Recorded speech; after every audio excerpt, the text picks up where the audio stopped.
ನೀರಾದ ಗಂಧವನ್ನ ದೇವರಿಗೆ ಅರ್ಪಣೆ ಮಾಡೋ ಹಾಗಿಲ್ಲ. ಗಟ್ಟಿ ಗಂಧವನ್ನೇ ದೇವರಿಗೆ ಅರ್ಪಣೆ ಮಾಡಬೇಕು. ಆ ಗಂಧವನ್ನು ಕೂಡ ದೇವರಿಗೆ ನಾವೆಲ್ಲ ಹಚ್ಕೊಳ್ಳುವಂತೆ ಹಚ್ಚುವ ಹಾಗಿಲ್ಲ. ಮತ್ತೆ ಆ ದೇವರ ಅವಯವಗಳು ಎಲ್ಲವೂ ಪೂರ್ಣವೇ. ಕೆಲವರು ಏನಂದ್ರೆ ಗಂಧದುಂಡೆ ಮಾಡಿ ದೇವರ ತಲೆ ಮೇಲೆ ಇಡ್ತಾರೆ. ಹಾಗೆಲ್ಲ ಇಡಬಾರ್ದು. ಏನು ಕೊಡೋದಿದ್ರು ಎಲ್ಲ ದೇವರ ಪಾದಕ್ಕೆ ಸಮರ್ಪಣೆ ಮಾಡಬೇಕು.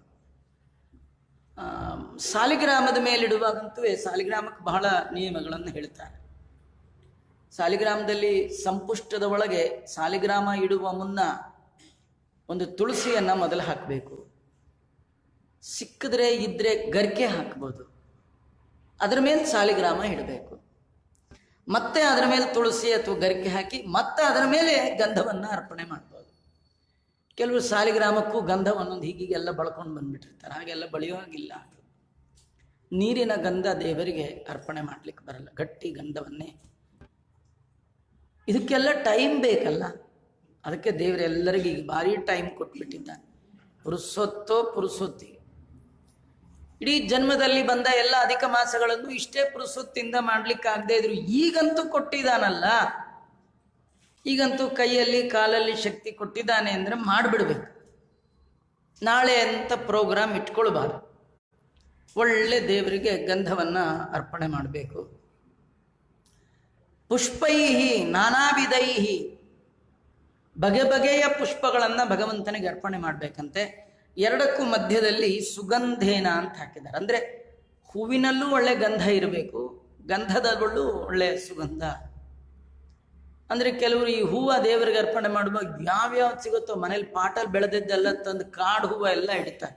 ನಿಜವಾಗಿಯೂ ಎಲ್ಲವೂ ದೇವರಿಗೆ ಅರ್ಪಣೆ ಮಾಡ್ಬೋದು. ಆದರೆ ಯಾವುದು ವಿಹಿತ ಅಂತ ಶಾಸ್ತ್ರದಲ್ಲಿ ಹೇಳಿದೆ ಅದನ್ನ ಮಾಡಬೇಕು. ವಿಶೇಷವಾಗಿ ಯಾವ ಕಾಲದಲ್ಲಿ ಯಾವ ಹೂವು ಅದು ಸೀಸನ್ ಬರುತ್ತೋ, ಈಗ ಒಳ್ಳೆ ಸಂಪಿಗೆ, ಕೆಂಡ ಸಂಪಿಗೆ ಹೂವು ತುಂಬ ಚೆನ್ನಾಗಿ ಬರ್ತಾ ಇದೆ, ಅದನ್ನು ತರಬೇಕು. ಅದನ್ನು ತಂದು ವಿಷ್ಣು ಸಹಸ್ರನಾಮ ಹೇಳಿ ಒಂದೊಂದೇ ದೇವರಿಗೆ ಅರ್ಪಣೆ ಮಾಡಬೇಕು. ಇದೆಲ್ಲ ಏನು ಆಗಲಾರದ್ದಲ್ಲ. ಸ್ವಲ್ಪ ಮನಸ್ಸು ಬೇಕು, ಸ್ವಲ್ಪ ಪುರುಸೊತ್ತು ಬೇಕು. ಖರ್ಚಾದರೆ ಆಗಲಿ ಅಂತ ಆಗಬೇಕು. ಎಷ್ಟು ಟೈಮ್ ಆದರೂ ಆಗಲಿ. ಚೂರು ಬೆಳಗ್ಗೆ 4:45 ಎದ್ಬಿಟ್ರೆ ಯಾವುದು ಏನು ತೊಂದರೆ ಇಲ್ಲ, ಎಲ್ಲ ಆರಾಮ್ಸೆ ಮಾಡ್ಬೋದು. ಮತ್ತೆ ಪುಷ್ಪೇಶು ಜಾಜಿ ಅಂತ, ಜಾಜಿ ಹೂವ ಎಲ್ಲ ಪುಷ್ಪಗಳ ರಾಜ. ಅದರಲ್ಲಿ ಭಗವಂತನ ವಿಶಿಷ್ಟವಾದ ಒಂದು ಸನ್ನಿಧಾನ. ಅದನ್ನ ದೇವರಿಗೆ ಅರ್ಪಣೆ ಮಾಡಬೇಕು. ಇನ್ನು ಪ್ರಸಿದ್ಧವಾದ ಮಲ್ಲಿಗೆ, ನಿತ್ಯ ಮಲ್ಲಿಗೆ, ನಂದಿ ಬಟ್ಲು ಅಂತ ಹೂವು ಬರುತ್ತೆ. ಕುಂದ ಮಂದಾರ ನಂದ್ಯಾವರ್ತಾಮೋದಾಂ ದದಾನಾಂ ವಾಯುಸ್ಥಿತಿಯಲ್ಲಿ ಬರುತ್ತೆ ನಂದಿ ಬಟ್ಲದ ಹೆಸರು. ಆ ನಂದಿ ಬಟ್ಲು ಹೂವು ದೇವರಿಗೆ ಅರ್ಪಣೆ ಮಾಡ್ತಕ್ಕಂಥದ್ದು. ಜಾಜಿ, ಇವೇ ಮೊದಲಾದ ಸುಗಂಧ ಪುಷ್ಪವನ್ನ ಈ ಮಾಸದಲ್ಲಿ, ಎಲ್ಲ ಮಾಸದಲ್ಲೂ ಮಾಡಬೇಕು, ವಿಶೇಷವಾಗಿ ಈ ಮಾಸದಲ್ಲಿ ಭಗವಂತನಿಗೆ ಅರ್ಪಣೆ ಮಾಡಬೇಕು.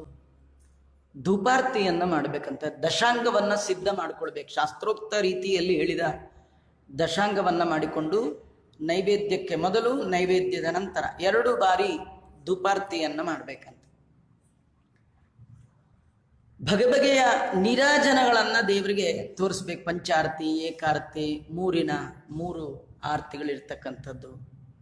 ಈ ಮಾಸದಲ್ಲಿ ಎಷ್ಟು ಸಾಧ್ಯ ಇದೆ ಅಷ್ಟು ಬಗೆ ಬಗೆಯ ಆರತಿಗಳಿಂದ ಭಗವಂತನಿಗೆ ಅರ್ಪಣೆ. ನಮ್ಮ ಆರ್ತನಾದವನ್ನ ಭಗವಂತ ಆರತಿ ಮಾಡುವಾಗ ನೋಡ್ಕೊಳ್ತಾನಂತೆ.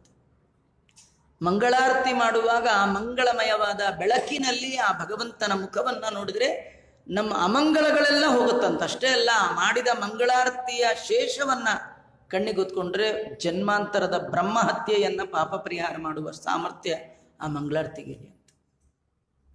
ಅಂತಹ ಮಂಗಳಮಯವಾದ ಆರತಿಯನ್ನ ಭಗವಂತನಿಗೆ ಅರ್ಪಣೆ ಮಾಡಬೇಕು. ಮಂಗಳಾರತಿ ಮಾಡುವಾಗ ವೇದ ಮಂತ್ರಗಳು, ಪುರಾಣದ ಶ್ಲೋಕಗಳು, ನಿಮಗೇನು ಬರುತ್ತೋ ಅದನ್ನು ಹೇಳಿ ದೇವರಿಗೆ ಅರ್ಪಣೆ ಮಾಡಬೇಕು. ಪೂಜೆಯೇಚ್ಛ ಯಥಾವಿಧಿ, ವಿಧಿಗೆ ಅನುಸಾರವಾಗಿ ಆಚಾರ್ಯರು ತಂತ್ರಸಾರದಲ್ಲಿ ಏನೆಲ್ಲ ಕ್ರಮದಲ್ಲಿ ಭಗವಂತನ ಆರಾಧನೆ ಮಾಡಲಿಕ್ಕೆ ವಿಹಿತ ಅಂತ ಹೇಳಿದ್ದಾರೆ. ಕೆಲವರು ಏನಂದ್ರೆ ಪೂಜೆ ಮಾಡ್ತಾರಷ್ಟೇ, ವಿಧಿ ಇಲ್ಲ, ಏನು ಹೆಂಗೋ ಮಾಡೋದು. ಆಚಾರ್ಯ ಮನಸ್ಸು ಚೆನ್ನಾಗಿದ್ರೆ ಸಾಕು, ಹಂಗೆಲ್ಲ ಅನ್ಬಾರ್ದು. ಏನು ನಿಮ್ಮ ಮನಸ್ಸು ನಿಮ್ಮ ಕೈಲಿದೆಯಾ, ಅದಕ್ಕೆ ಡೆಟಾಲ್ ಹಾಕಿ ತೊಳೆದು ಬಿಟ್ಟಿದ್ದೀರಾ? ಕ್ಲೀನಾಗಿ ಮನಸ್ಸು ಕ್ಲೀನ್ ಮಾಡ್ಕೊಳ್ಳೋದು ಹೇಗೆ? ಅಟ್ ಸುಲಭ ಅಲ್ಲ ರೀ. ನಿಜ ಹೇಳ್ತೀನಿ, ಯಾರಿಗೆ ಮನಸ್ಸು ನಿಜವಾಗಿ ಶುದ್ಧ ಇದೆ ಅವ್ರಿಗೆ ಯಾವ ಬಹಿ ಶುದ್ಧಿಯ ಅವಶ್ಯಕತೆಯೇ ಇಲ್ಲ. ಆದರೆ ನಮ್ದೆಲ್ಲ ಮನಸ್ಸು ಅಷ್ಟು ಶುದ್ಧಿ ಮಾಡಿಕೊಳ್ಳುವ ಯೋಗ್ಯತೆ ಇಲ್ಲ. ನಿಮಗೆ ಗೊತ್ತಿದೆ, ಪುರಂದರದಾಸರಂತ ಮಹಾನುಭಾವರು ವ್ಯಾಸರಾಜರು ಊಟಕ್ಕೆ ಕರೆದಾಗ ಹಾಗೆ ಹೋದರು. ಅವ್ರಿಗೇನು ಸ್ನಾನ ಮಾಡ್ಬೇಕಂತಿಲ್ಲ, ಯಾವಾಗೂ ಮಾಡ್ಬೋದು. ಮೊದಲು ಊಟ ಆಮೇಲೆ ಸ್ನಾನ ಮಾಡಿದ್ರು ನಡೆಯುತ್ತೆ, ಯಾಕೆ ಮನಸ್ಸು ಶುದ್ಧಿ ಇದೆ. ಅವರೇ ಮಾಡಿದ್ದಾರೆ, ನಮ್ಮದು ಅದೇ ಫ್ಯಾಮಿಲಿ ಅಂತ ಹೇಳಿ ನಾವು ಮಾಡ್ಲಿಕ್ಕೆ ಬರುತ್ತಾ? ನಮ್ಮ ಯೋಗ್ಯತೆ ಇದೆಯಾ? ನಿಜವಾಗಿ ಮನ ಶುದ್ಧಿ ಇದೆ ಅಂದ್ರೆ ಏನೂ ಬೇಕಿಲ್ಲ ಮಿಕ್ಕಿದ್ದು. ಅವರಿಗೆ ದೇಹ ಮೈಲಿಗೆನೇ ಆಗೋಲ್ಲ, ಉಟ್ಟ ಬಟ್ಟೆ ಮೈಲಿಗೆ ಆಗಲ್ಲ. ಆದರೆ ನಮ್ದು ಆಗಾಗ ಮೈಲಿಗೆ ಆಗುವಂತಹ ಮಡಿ ನಮ್ದು.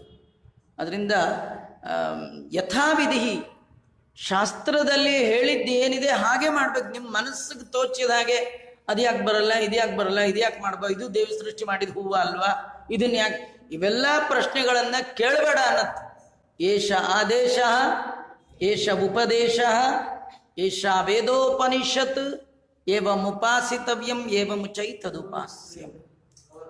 ಶಾಸ್ತ್ರದಲ್ಲಿ ಏನು ಹೇಳಿದೆಯೋ ಹಾಗೆ ಮಾಡ್ಬೇಕು. ನಮಗೆ ಮನಸ್ಸೋ ಇಚ್ಛೆ ನಮ್ಮಲ್ಲಿ ಹೀಗೆ ಮಾಡೋದು ಅದೆಲ್ಲ ಹೇಳಬಾರ್ದು. ಅದಕ್ಕೆ ಅಲ್ಲಲ್ಲಿ ಹೇಳುವಾಗ ವೇದವ್ಯಾಸ ದೇವರು ಯಥಾವಿಧಿ ಶಾಸ್ತ್ರದಲ್ಲಿ ಹೇಳಿದ ಕ್ರಮ. ಇಷ್ಟಾನ್ಯಶ್ಚೈವ ನೈವೇದ್ಯೈ ನಾಗವಲ್ಲಿ ದಲಾನ್ವಿತೈ. ಉತ್ಕೃಷ್ಟವಾದ ಷಡ್ರಸೋಪೇತವಾದ ಅನ್ನವನ್ನ ಭಗವಂತನಿಗೆ ಅರ್ಪಣೆ ಮಾಡಬೇಕಂತೆ. ನಿತ್ಯದಲ್ಲಿ ದೇವರಿಗೆ ನೈವೇದ್ಯ ಸಮರ್ಪಣೆ ಮಾಡಬೇಕು. ಆಮೇಲೆ ಗೃಹಸ್ಥನಾದವ ನಾಗವಲ್ಲಿ ದಲ ಅಂದರೆ ವಿಳ್ಳೆದೆಲೆ ಅಡಿಕೆ ತಾಂಬೂಲವನ್ನು ನಿತ್ಯದಲ್ಲಿ ದೇವರಿಗೆ ಅರ್ಪಣೆ ಮಾಡಬೇಕಂತ. ಘಂಟಾ ಮೃದಂಗ ನಿರ್ಘೋಷೈ ಶಂಖಧ್ವನಿ ಸಮನ್ವಿತೈ. ನೈವೇದ್ಯ ಆದ್ಮೇಲೆ ಮಹಾಮಂಗಳಾರತಿ ಮಾಡುವಾಗ ಎಲ್ಲ ವಾದ್ಯಗಳು ಮನೆಯಲ್ಲಿ ಕೇಳಿಸ್ಬೇಕು. ಘಂಟಾ ಮೃದಂಗ ಅವುಗಳ ಘೋಷ, ಶಂಖದ ಧ್ವನಿಯ ಘೋಷ. ಯಾರು ಮನೆಯಲ್ಲಿ ಗಂಟೆ, ಜಾಂಟೆ, ಶಂಖ ಈ ಶಬ್ದ ಇದೆ, ಮನೆಯಲ್ಲಿ ದೈತ್ಯರ ಪೀಡೆ ಆಗೋಲ್ಲಂತೆ.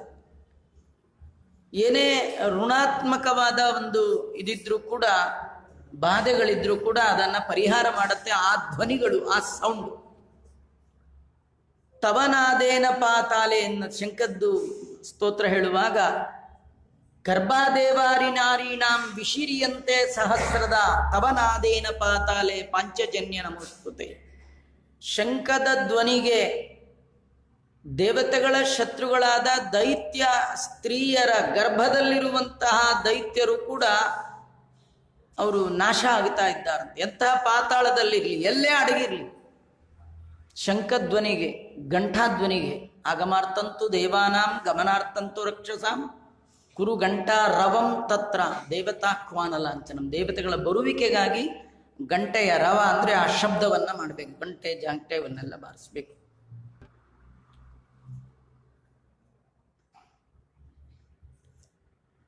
ಆರಾರ್ತಿಕಂ ಪ್ರಕುರ್ವೀತ ಕರ್ಪೂರಾ ಗುರು ಚಂದನೈ. ಭಗವಂತನಿಗೆ ಆರತಿಯನ್ನ ಮಾಡಬೇಕು. ಎಲ್ಲ ಮಾಡ್ತೀವಿ, ಒಂದೇ ಒಂದು ಮಿಸ್ ಆಗಿಬಿಡತ್ತೆ. ಅದನ್ನು ಮಿಸ್ ಮಾಡ್ಕೊಳ್ಬಾರ್ದು. ಯಾವುದಂದ್ರೆ, ಈ ಎಲ್ಲ ಮಾಡಲಿಕ್ಕೆ ನಮ್ದು ಕೈ ಕಾಲು ಕಣ್ಣು ಎಲ್ಲ ನೆಟ್ಟಗಿರ್ಬೇಕಲ್ರಿ. ಒಂದೇ ಒಂದು ಅಂಗ ಇಲ್ಲ ಅಂದ್ರೂ ಕೂಡ, ಕೈ ಇಲ್ಲ ಅಂದ್ರೂ ಪೂಜೆ ಇಲ್ಲ, ಕಾಲಿಲ್ಲ ಅಂದ್ರೂ ಪೂಜೆ ಇಲ್ಲ, ಕಿವಿ ಇಲ್ಲ ಅಂದ್ರೂ ಪೂಜೆ ಕಷ್ಟ, ಕಣ್ಣಿಲ್ಲ ಅಂದ್ರೂ ಪೂಜೆ ಕಷ್ಟ.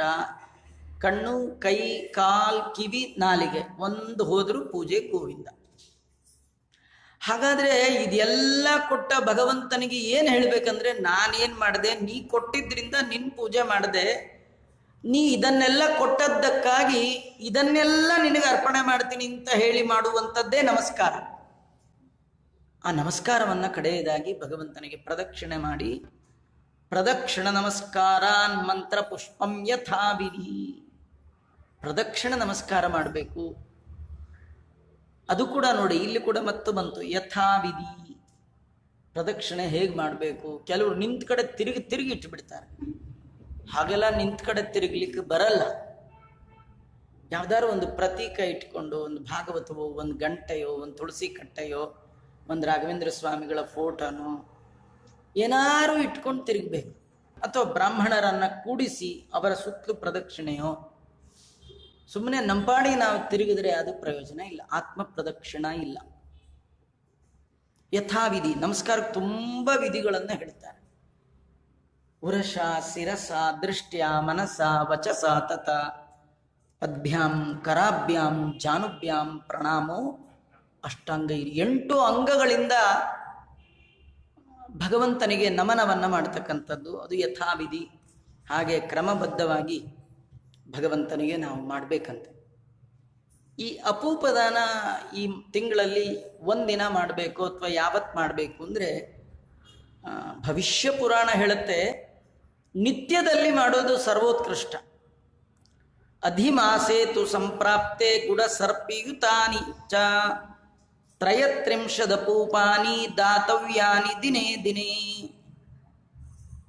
ಹಿಂದೆಲ್ಲ ನಿಮ್ಮ ಹಿರಿಯರು ನಮ್ಮ ಹಿರಿಯರು ಅವರು ನಿತ್ಯ ದಾನ ಮಾಡ್ತಿದ್ರು. ನಿತ್ಯ ಅಂದರೆ 365 ದಿನವೂ ಕೂಡ ನಿತ್ಯ ದಾನ ಅಂತ ಒಂದು ಕ್ರಮ. ಕಡೆಗೆ ಏನಿಲ್ಲ ಅಂದ್ರೂ ಕೂಡ ಅಕ್ಕಿ ತೊಳೆದ ನೀರನ್ನಾದರೂ ಹಸು ಕೊಡ್ತಿದ್ರು, ಕಲಗಚ್ಚು ಅಂತ. ಈಗ ತೊಳಗಿಳಿಯೋ ಸಂಪ್ರದಾಯವೇ ಇಲ್ಲ, ಯಾರಿಗೂ ಪುರ್ಸುತ್ತಿಲ್ಲ. ಅದನ್ನು ಹಾಕಿದ್ರೆ ಕುಡಿಯೋ ಹಸುಗಳು ಇಲ್ಲ, ಏನಿಲ್ಲ. ಕಡೆಗೆ ದೇವರಿಗೆ ಮಂಗಳಾರತಿ ಮಾಡಲಿಕ್ಕೆ ಅಂತ ಹತ್ತಿ ಬಿಡಿಸಿದ್ರೆ ಹತ್ತಿಯ ಬೀಜವನ್ನ ಶೇಖರಣೆ ಮಾಡಿಟ್ಕೊಂಡು ಹಸು ಕೊಡೋರು, ಅದು ಒಂದು ದೊಡ್ಡ ದಾನ. ಏನೋ ಒಂದು ಇವತ್ತು ಏನಾದರೂ ಒಂದು ದಾನ ಮಾಡಿರ್ಬೇಕು. ಏನು ಕ್ವಾಲಿಟಿ ಎಷ್ಟು ಕೊಟ್ರಿ ಅದ್ಯಾವುದು ಮುಖ್ಯ ಇಲ್ಲ, ಹೇಗೆ ಕೊಟ್ರಿ, ಭಗವಂತನ ಪ್ರೀತಿಗಾಗಿ ಕೊಟ್ರ, ಶ್ರದ್ಧೆಯಿಂದ ಕೊಟ್ರ, ಅದು ಮುಖ್ಯ ಆಗುತ್ತೆ. ಅಂತಹ ನಿಯಮ ಇಟ್ಕೊಂಡವ್ರಿಗೆ ಅಧಿಕ ಮಾಸ ಬಂದ್ರೆ ಹಬ್ಬ. ಅವ್ರು ಏನೇನೋ ಯಾಕೆ ಮಾಡಬೇಕು, ಅಪೂಪವನ್ನೇ ಮಾಡೋಣ ಅಂತ 3 ವರ್ಷಕ್ಕೊಮ್ಮೆ ಇದು ಬರುತ್ತಾದ ಕಾರಣ ಅವು 1 ವರ್ಷ 6 ತಿಂಗಳು 4 ದಿವಸ 10 ದಿನ ಮುಂಚಿಂದಲೇ ಇದಕ್ಕೇನು ಬೇಕೋ ಅದನ್ನೆಲ್ಲ ಪ್ರಿಪ್ರೇಷನ್ ಮಾಡ್ಕೊಳ್ಳೋರು. ನಮ್ಮ ಹಾಗೆ ಯುದ್ಧ ಕಾಲೇ ಶಸ್ತ್ರಾಭ್ಯಾಸ, ಪ್ರವಚನ ಕೇಳಿ ಕೇಳಿ ಕಡೆಗೆ ಒಂದೂ ದಿನ ಏನನ್ನೂ ಮಾಡದೆ, ಕಡೆಗೆ ಕೃಷ್ಣ ಪಕ್ಷದ ಚತುರ್ದಶಿ ರಾತ್ರಿ ಸ್ವಪ್ನದಲ್ಲಿ ಆಚಾರ್ಗೆ ಅಪೂಪ ದಾನ ಕೊಟ್ಟ ಕನಸು ಬಿದ್ದು, ಆಗ ಬೆಳಗಾಗಿ ಎದ್ದು ಬಂದು ರಸೀತಿ ಬರೆಸಿ ಅಪೂಪ ದಾನ ನಮ್ದು ಒಂದು ಹಾಳಾಗೋಲಿ ಮಾಡೇ ಬಿಡೋಣ, ಈ ಥರದವರಲ್ಲ ಅವರು ಅದಕ್ಕಾಗಿ ಕಾಯ್ತಿದ್ರು. ಅದಕ್ಕಾಗಿ ಶ್ರದ್ಧೆಯಿಂದ ಎಲ್ಲ ವ್ಯವಸ್ಥೆ. ದೇವ್ರು ನಾನು ನಿಮ್ಗೆ ಹೇಳಿದೆ, ಬರೀ ನಾವು ಕೊಟ್ಟ ದಾನವನ್ನ ದೇವರು ತಗೊಳ್ಳಲ್ಲ, ಅವನ ಖುಷಿ ಏನಾಗಲ್ಲ. ಆ ದಾನದ ಹಿನ್ನೆಲೆಯಲ್ಲಿರುವ ಶ್ರದ್ಧೆಯನ್ನ ನೋಡಿ ಭಗವಂತ ಅನುಗ್ರಹ ಮಾಡ್ತಾನೆ. ವಯಸ್ಸಾದಂತಹ ತಾಯಿ ಮುಂದೆ, ತಾಯಿಗೊಂದು 80-90 ಆಗಿರುತ್ತೆ, ಮಗ ಕೆಲಸಕ್ಕೆ ಸೇರಿ ಅಮ್ಮನ ಮುಂದೆ ತನ್ನ ತಿಂಗಳ ಸಂಬಳವನ್ನ ಮುಂದಿಟ್ಟಮ್ಮ ನಿನ್ನಿಂದ ನನಗಾಯ್ತು ಅಂತ ಹೇಳಿ ಆ ಸಂಬಳವನ್ನ ಮುಂದಿಟ್ಟು ನಮಸ್ಕಾರ ಮಾಡಿದ್ರೆ ಆ ತಾಯಿಗೆ ಎಲ್ಲಿಲ್ಲದ ಆನಂದ. ಆ ತಾಯಿ ಏನ ದುಡ್ಡು ತಗೊಂಡೇನು ಶಾಪಿಂಗ್ ಹೋಗ್ಬೇಕಾದಿಲ್ಲ, ಎದ್ರು ಕೂಡಕ್ಕಾಗಲ್ಲ, ಕೂತ್ರಿ ಹೇಳಕ್ಕಾಗಲ್ಲ. ಆದ್ರೆ ಆ ತಾಯಿಗೆ ದುಡ್ಡಿಗಿಂತಲೂ ಮಗ ಮಾಡಿದ ಶ್ರದ್ಧೆಯ ನಮಸ್ಕಾರ ಇದೆಯಲ್ಲ, ಅದು ಪ್ರೀತಿಗೆ ಕಾರಣ ಆಗುವಂತೆ ಜಗತ್ತಿಗೆ ತಾಯಿಯ ಸ್ಥಾನದಲ್ಲಿರುವ ಭಗವಂತನಿಗೆ ನಮ್ಮಿಂದ ಆಗಬೇಕಾದೇನಿಲ್ಲ. ಈ ತಾಯಿಗೆ ಎದ್ರು ಕೂಡಕ್ಕಾಗಲ್ಲ, ಕೂತ್ರಿ ಹೇಳಕ್ಕಾಗಲ್ಲ. ಆ ತಾಯಿಗೆ ಸದಾ ಸಂಚಾರ, ಸದಾ ನಮ್ಮಲ್ಲಿ ನಿಂತು ಎಲ್ಲ ಶಕ್ತಿಯನ್ನ ಕೊಡುವಂತಹ ಭಗವಂತನಿಗೆ ನಾವು ನಿತ್ಯದಲ್ಲಿ ಮಾಡುವ ಕರ್ಮಗಳನ್ನೇ ಅವನಿಗೆ ಅರ್ಪಣೆ ಮಾಡಿಬಿಟ್ರೆ ಸಾಕು, ಭಾರಿ ಸಂತೋಷ. ಶ್ರದ್ಧೆ ಅದನ್ನು ನೋಡಿ ಸಂತೋಷ ಪಡ್ತಾನೆ. 33 ಅಪೂಪಾಂಶ್ಚ ಪ್ರದದ್ಯಾತ್ ಘೃತ ಸಂಯುತಾನ್ ಶ್ರೀ ಸೂರ್ಯ ಪ್ರೀತಯೇ ರಾಜನ್ ಸರ್ವ ಪಾಪ ವಿಮುಕ್ತಯೇ. ಈ ಅಪೂಪವನ್ನ ಶಕ್ತಿ ಇದ್ದವರು ತುಪ್ಪದಿಂದ ಅದನ್ನು ಕರೆದು ಕೊಡಬೇಕು. ಘೃತಪಕ್ವ ಅಂತ, ಘೃತದಿಂದ ಪಕ್ವವಾಗಿರ್ತಕ್ಕಂಥದ್ದು. ಕೊಡುವಾಗ ಸೂರ್ಯಮಂಡಲ ಮಧ್ಯವರ್ತಿಯಾದ ಭಗವಂತನ ಚಿಂತನೆ ಮಾಡಿ, ಪುರುಷೋತ್ತಮ ನೀನು ಪ್ರೀತನಾಗು ಅಂತ ಕೊಟ್ಟಾಗ ಸರ್ವ ಪಾಪ ವಿಮುಕ್ತಯೇ, ಎಲ್ಲ ಪಾಪಗಳಿಂದ ಬಿಡುಗಡೆ ಹೊಂದ್ತಾ ಇದ್ದಾನೆ ಅಂತ ಹೇಳ್ತಾರೆ. 33 ಅಪೂಪಾನ್ನಂ ಕಾಂಸ್ಯ ಪಾತ್ರೆ ನಿಧಾಯ ಚ ಸಗೃತಂ ಸಹಿರಣ್ಯಂಚ ಬ್ರಾಹ್ಮಣಾಯ ನಿವೇದಯತೆ. ಅದನ್ನ ಉತ್ತಮರಾಗಿರ್ತಕ್ಕಂತಹ ಯೋಗ್ಯರಾದ ಬ್ರಾಹ್ಮಣರಿಗೆ ಕಂಚಿನ ಪಾತ್ರೆಯಲ್ಲಿಟ್ಟು ತುಪ್ಪ ಮತ್ತು ಚಿನ್ನ ದಕ್ಷಿಣೆಯ ಸಮೇತವಾಗಿ ಅರ್ಪಣೆ ಮಾಡಬೇಕು. ಅರ್ಪಣೆ ಮಾಡುವಾಗ ಈ ಮಂತ್ರವನ್ನ ಹೇಳಬೇಕಂತೆ. ವಿಷ್ಣು ರೂಪಿ ಸಹಸ್ರಾಂಶು ಸರ್ವ ಪಾಪ ಪ್ರಣಾಶನ ಅಪೂಪಾನ್ನ ಪ್ರದಾನೇನ ಮಮ ಪಾಪಂ ವ್ಯಪೋಹತು. ಭಗವಂತ ನೀನು ಪ್ರೀತನಾಗು. ಸಹಸ್ರ ಕಿರಣನಾದ ಸೂರ್ಯಾಂತರ್ಗತನಾದ ಹೇ ಭಗವಂತ. ವಿಷ್ಣು, ವಿಷ್ಣು ಅಂದರೆ ವ್ಯಾಪ್ತನಾದವ. ಸೂರ್ಯನ ಕಿರಣ ಎಲ್ಲ ಕಡೆ ವ್ಯಾಪ್ತ. ಸೂರ್ಯ ಹೇಗೆ ವ್ಯಾಪಿಸಿದ್ದಾನೆ ಅಂದರೆ ಕಿರಣಗಳಿಂದ ವ್ಯಾಪಿಸಿದ್ದಾನೆ.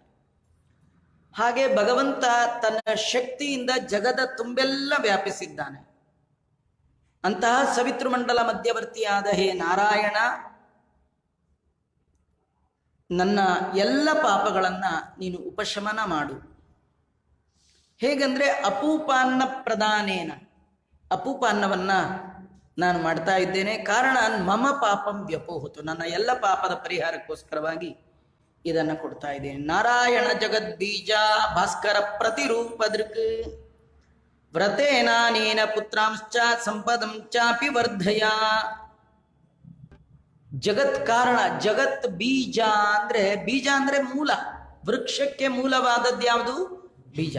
ಹಾಗೆ ಈ ಜಗತ್ತು ಅನ್ನುವ ವೃಕ್ಷಕ್ಕೆ ಪುರುಷೋತ್ತಮ ಯೋಗದಲ್ಲಿ ಭಗವಂತ ಆರಂಭದಲ್ಲಿ ಇದನ್ನೇ ಹೇಳ್ತಾನೆ. ಊರ್ಧ್ವ ಮೂಲ ಮದ ಶಾಖಂ ಅಶ್ವತ್ಥ ಪ್ರಾಹುರವ್ಯಯಂ ಛಂದಾಂಸಿ ಯಸ್ಯ ಪರ್ಣಾನಿ ಯಸ್ತಂ ವೇದ ಸ ವೇದವಿತ್. ಈ ಜಗತ್ತನ್ನುವ ವೃಕ್ಷಕ್ಕೆ ಮೂಲನಾದವ, ಜಗತ್ ಕಾರಣ. ಈ ಜಗತ್ತಿನ ಹುಟ್ಟಿಗೆ, ಇರುವಿಕೆಗೆ, ಇದರ ಸ್ಥಿತಿಗೆ, ಇದರ ನಾಶಕ್ಕೆ ಯಾರ ಕಾರಣ? ಭಗವಂತ ನೀನು. ಅದನ್ನೇ ಹೇಳ್ತಾ ನಾರಾಯಣ ಜಗದ್ಬೀಜ ಭಾಸ್ಕರ ಪ್ರತಿರೂಪ ದೃಕ್. ಪ್ರತಿರೂಪ ಅಂದ್ರೆ ಬಿಂಬರೂಪಿಯಾಗಿದ್ದೀಯ. ಸೂರ್ಯನ ಒಳಗೆ ಬಿಂಬರೂಪದಿಂದ ನೀನಿದ್ದೀಯ. ನಾನು ಮಾಡಿದ ಈ ವ್ರತ, ಅಧಿಕ ಮಾಸದ ವ್ರತದಿಂದ ಮಕ್ಕಳು ಮೊಮ್ಮಕ್ಕಳು ಎಲ್ಲರನ್ನೂ ಅನುಗ್ರಹಿಸು. ನನಗೆ ಆ ಸಂಪತ್ತನ್ನು ಕೊಡು. ಯಸ್ಯ ಹಸ್ತೆ ಗದಾ ಚಕ್ರೋ ಗರುಡೋ ಯಸ್ಯ ವಾಹನಂ ಶಂಕಃ ಕರತಲೆ ಯಸ್ಯ ಸಮೇ ವಿಷ್ಣು ಪ್ರಸೀದತು. ಆ ವಿಷ್ಣು ಅಂದ್ರೆ ಯಾರು? ಹೇಗಿದ್ದಾನೆ? ಯಸ್ಯ ಹಸ್ತೆ ಗದಾ ಚಕ್ರ, ಯಾರ ಕೈಯಲ್ಲಿ 4 ತೋಳು, ಕೈಯಲ್ಲಿ ಶಂಖ, ಗದಾ, ಚಕ್ರ ಮತ್ತು ಪದ್ಮ. ಅಂತಹ ಭಗವಂತ ವಿಷ್ಣು, ವ್ಯಾಪ್ತನಾದ ವಿಷ್ಣು ನನ್ನನ್ನ ಅನುಗ್ರಹಿಸ್ಲಿ, ಈ ದಾನವನ್ನ ಸ್ವೀಕಾರ ಮಾಡಲಿ. ಮತ್ತೊಂದು ವಿಲಕ್ಷಣವಾದ ಲಕ್ಷಣ ಹೇಳ್ತಾನೆ. ಏನಂದ್ರೆ ದೇವರ ಅನುಗ್ರಹದಿಂದ ಯಾರು ದೇವರ ಕೊಡುವಂತಹ ಮೋಕ್ಷ, ಅದರಲ್ಲಿ ಒಂದು ಮೋಕ್ಷ ಸಾರೂಪ್ಯ ಅಂತ. ದೇವ್ರ ಥರಾನೇ ರೂಪ ಬಂದ್ಬಿಡತ್ತೆ. ರೂಪ ಬರುತ್ತೆ ಅಂದ್ರೆ ಬರೀ ರೂಪ ಅಲ್ಲ, ಅವ್ರ ಕೈಲೂ ಒಂದು ಶಂಖ, ಅವನ ಕೈ ಚಕ್ರ. ಅಜಾಮಿಳನ್ನ ಬಿಡಿಸುವ ಸಂದರ್ಭದಲ್ಲಿ ವಿಷ್ಣು ದೂತರು ಬಂದದ್ದನ್ನ ಷಷ್ಠಸ್ಕಂದ ವರ್ಣನೆ ಮಾಡುವಾಗ ಅವ್ರ ಕೈಯಲ್ಲೂ ಈ ಎಲ್ಲ ಆಯುಧಗಳಿತ್ತು ಅಂತ ಹೇಳುತ್ತೆ. ಹಾಗಾದ್ರೆ ಇಲ್ಲಿ ಏನ್ ವಿಶೇಷ ಅಂದ್ರೆ ಗರುಡೋ ಯಸ್ಯ ವಾಹನಂ, ಗರುಡ ಯಾರಿಗೆ ವಾಹನನಾಗಿದ್ದಾನೋ, ಗರುಡನ ಹೆಗಲೇರಿ ಯಾರು ಬರ್ತಾನೋ ಅವನು ನನಗೆ ಅನುಗ್ರಹ ಮಾಡಲಿ. ವಾದಿರಾಜರು ಗಗನದಲ್ಲಿ ಸಂಚರಿಪ ಗರುಡ ದೇವನೇ ತುರಗ ಅನೇಕ ಯುಕ್ತಿಗಳನ್ನ ತಮ್ಮ ಗ್ರಂಥಗಳಲ್ಲಿ ತಿಳಿಸ್ಕೊಡ್ತಾರೆ. ದಾಸರಾಯರು ಕೂಡ ತಿಳಿಸ್ಕೊಡ್ತಾರೆ. ನಾರಾಯಣ ಅಂದ್ರೆ ಅವನ ವಿಲಕ್ಷಣ ಲಕ್ಷಣ ಗರುಡನ ಹೆಗಲೇರಿ ಬರುವಂಥದ್ದು. ಮಿಕ್ಕ್ಯಾವ ದೇವತೆಗಳಿಗೂ ಈ ಪರಿಯ ಸೊಬಗು ಇನ್ನಾವ ದೇವತೆಗಳಿಗೂ ಇಲ್ಲ.